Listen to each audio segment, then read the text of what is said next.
OTW 100.000 kilometer. Ayo detik-detik 99999. Satu sewu bos. 1.000 mobil full harian 100.000 kilometer.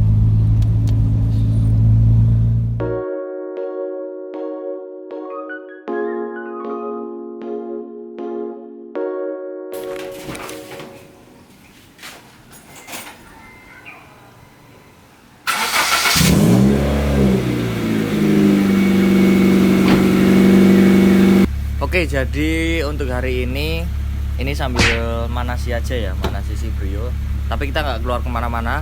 Seperti yang di awal video kalian bisa lihat, di Brio beberapa waktu yang lalu itu menyentuh 100.000 km di umurnya yang 3 tahun, berjalan 4 tahun. Kalau misal dibilang si Brio ini mobil capek, ya emang mobil capek. Soalnya emang sehari-hari si Brio ini saya buat keluar, saya buat jalan, saya buat kemana-mana. Emang bener-bener mobilitasnya itu tinggi gitu. Nah, jadi nggak heran kalau misal di umur yang hampir 4 tahun ini si Brio menginjak 100.000 km. Untuk kali ini saya mau cuma sedikit sharing lah ceritanya tentang apa aja problem atau trouble yang dialami si Brio ini selama 100.000 km. Nah, kalau mungkin kalian sering dengar itu ada banyak persepsi orang bakal pasti ada trouble di 100.000 km. Dan ternyata emang bener apa yang saya alami di si Brio. Persepsi tentang bakal ada trouble di 100.000 km emang ada gitu. Untuk masalah yang pertama kemarin itu AC. Jadi untuk AC beberapa pengguna Brio itu emang banyak yang mengeluhkan AC-nya itu kurang dingin dibanding mobil-mobil yang lain gitu. Nah, saya pun mengalami seperti itu juga. Cuma berhubung akhir-akhir kemarin itu AC-nya sama sekali nggak bisa dingin, bahwa walaupun itu barnya itu yang indikator AC-nya itu udah full, tetap masih kurang dingin. Dan akhirnya kemarin saya coba hubungi tukang servis AC panggilan, Mas Wanto. Mas Wanto itu bengkel AC panggilan, dan kemudian dibongkar total AC-nya di belakang dashboard. Ternyata permasalahannya ada di evaporator yang udah kotor, dikarenakan saya sebelumnya itu nggak pakai filter AC di bawah dashboard gitu loh. Dan ternyata itu tuh penting. Jadi nggak cuma dilepas saja, sebaiknya dikasih filter AC, atau kalau misal udah kotor bisa dibersihin, atau kalau lebih baiknya lagi diganti gitu, supaya biar angin atau udara yang disedot lagi balik ke AC itu tersaring atau terfilter biar kotorannya nggak ikut masuk. Dan salahnya kemarin yaitu karena kotorannya terlalu banyak masuk, kemudian menghambat di evaporator, dan evaporatornya itu kotor banget, pol kotornya. Dan akhirnya kemarin dibersihin dengan segala penggantian filter, dan akhirnya saya juga kasih filter juga di bagian AC di bawah dashboard. Dan sekarang udah kembali seperti semula, bisa dingin lagi. Sekali lagi terima kasih Mas Wanto udah beresin AC si Brio ini jadi normal lagi, udah dingin lagi, dan udah nggak khawatir kalau siang. Soalnya sebelumnya siang itu panas banget, apalagi ini kan kaca filmnya bening ya. Jadi waktu kemarin sebelum diperbaiki itu rasanya nyokot-nyokot neng kulit gitu. Itu untuk masalah yang pertama. Untuk masalah yang kedua, kaliper depan, kaliper rem itu macet. Jadi bener-bener si kalipernya itu sekali ngerem itu ngerem terus gitu. Jadi saya juga baru sadar itu akhir-akhir kemarin. Dan waktu pas event drag itu ternyata remnya itu udah ngancing. Soalnya waktu event saya coba sempat mau senderan di velg, tapi itu velgnya panas. Tapi saya nggak ngeh kalau itu ternyata kalipernya yang ngancing. Dan akhirnya kemarin kalipernya dibongkarin buat dicek macetnya itu ada di mana. Dan ternyata penyebab masalah macetnya itu ada di piston yang kotor. Jadi kemarin di Alas Kulon, di bengkel di deket-deket sini itu dibersihin, cuma dibersihin aja piston kalipernya, dan sampai sekarang ini udah kembali normal.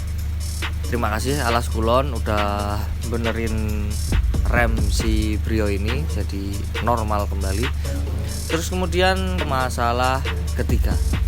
Masalah ketiga ini sebenarnya karena part tambahan yang saya pasang di si Brio ini ya, yaitu ada kaitannya sama pemasangan moonroof.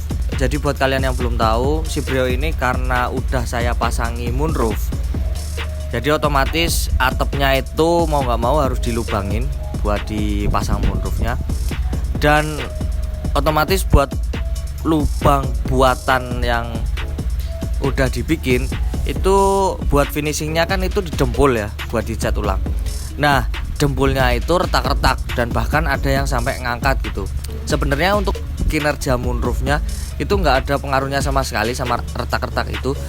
Cuma masalahnya kalau dilihat itu kurang bagus lah, soalnya kan ada retak-retaknya tuh. Jadi sangat mengganggu pandangan kalau ngelihat bagian atapnya.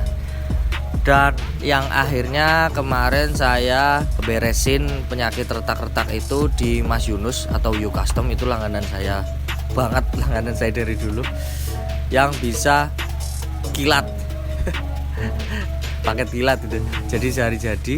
Dan kemarin itu sama Mas Yunus dikletekin lagi dempulnya.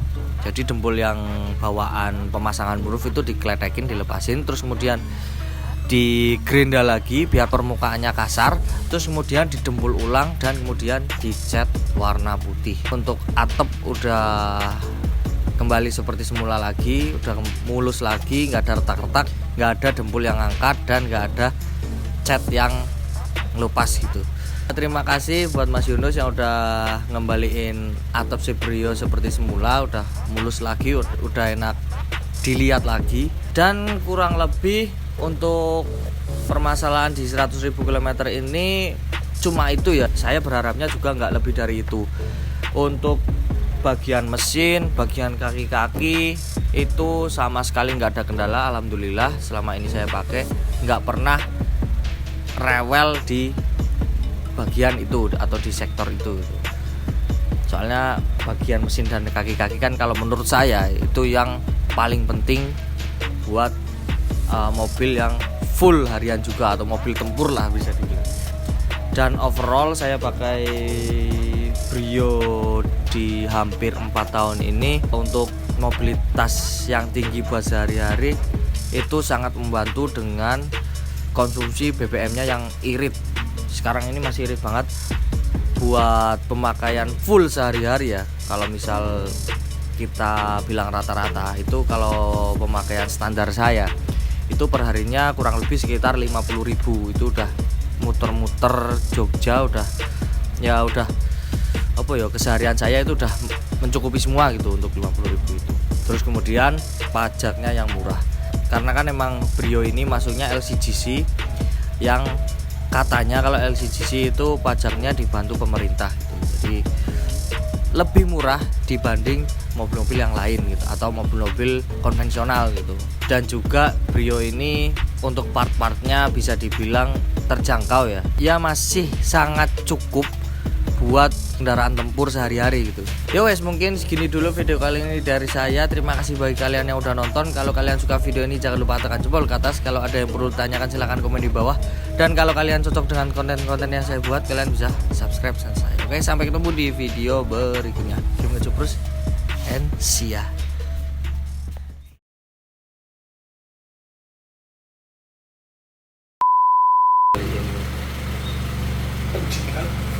Hai.